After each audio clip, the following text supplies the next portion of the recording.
Not to beat a dead horse, but this year's draft is just different. The players will not be walking up to the podium to give Adam Silver a warm embraced handshake or dap. You will not be able to see them sweat it out if they keep getting overlooked as each team drafts. And you will not hear the fans' reaction to their team's draft. It brings me back to when the Knicks drafted Porzingis, and it was a rain of boos. Idiots. We are in the middle of a pandemic, and everything has changed, but it has not changed the way players prepare for their new potential teams, or how the organizations brainstorm and prep for the big draft. Deni Avdija, we will call him DA for now, is someone who is highly talked about. Why? Who is he? Well, just like many of the young Euroballers before him, he is a very young man playing in professional basketball leagues with grown men abroad. I'm noticing that there's a new wave of talent that is looked at differently. It appears that not all great players go through college or straight from high school, and DA is one of those players. Maybe it's the fact that this draft is weakish, up and down, compared to prior years, but whatever the case, it has helped DA's draft stock in the top 10 of picks. But just like every young man in the draft, where he's actually drafted will depend more on what particular team's system he fits into better,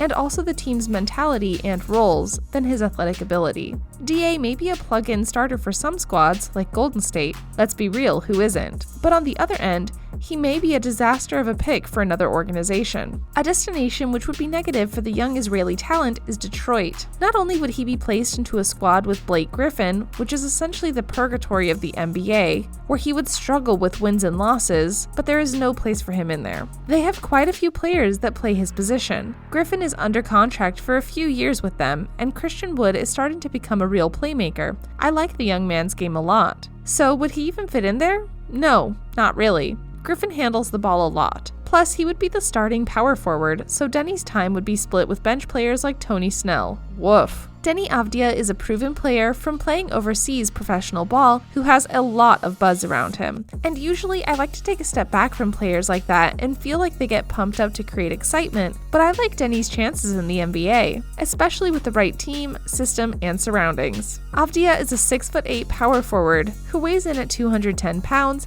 and is 19 years old, who could be the missing link for a team that's looking to build with young players or a team ready for a run at the Larry O'Brien Trophy. Currently, he's projected to go somewhere between the 5th and 8th spot in the draft lottery. But before we jump in, please remember that if you've enjoyed the video thus far and can't wait to see which NBA team would benefit the most from drafting Deni and how he would help them compete for a championship, please remember to hit the like and subscribe buttons and make sure to tell your friends and family about the journey we are about to embark on. Now, let's dive in a bit deeper. As a constant theme, I am repetitively talking about what a great fit all these young draft guys are as it pertains to one team in particular. That team is the Golden State Warriors, and for good reason. When the Warriors are healthy, they're stacked at every position but small forward and center. Steph Curry and Klay Thompson will headline the backcourt while Draymond Green holds it down in the front court. The departures of Kevin Durant and Andre Iguodala has opened the door for a versatile wing to step in. Avdija can be that for Golden State. Avdija is big with a slight build, but can do a little bit of everything. He's an adequate passer, cutter, and finisher who doesn't need the ball to impact the game. The fact that he doesn't need it fits perfectly into the Warriors' system and philosophy and allows their stars to do what they do. He also shoots a reasonable percentage from deep and has smart shot selections, which again makes him a seamless fit into a perfect system. They shoot a lot, pass a ton, and always find the perfect shot. For a guy who already has a high percentage shot from deep, who can be paired with playmakers like Curry, Klay, and Draymond, will be scary for opposing teams and great for the Warriors and the development of a young DA.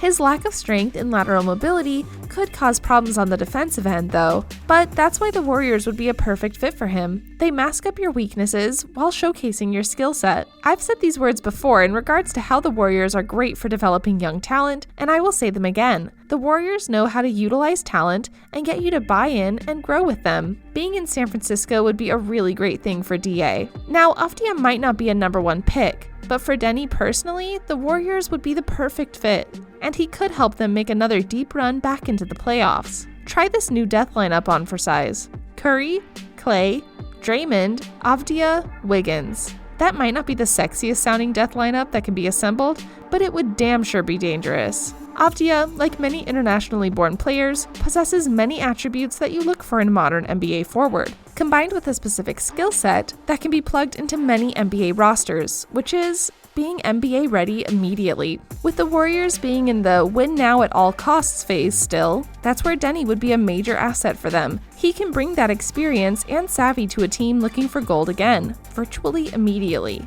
And for Deni, it would create opportunity for him on and off the court. The Warriors could positively utilize a player who has great size and top-notch vision as a passer.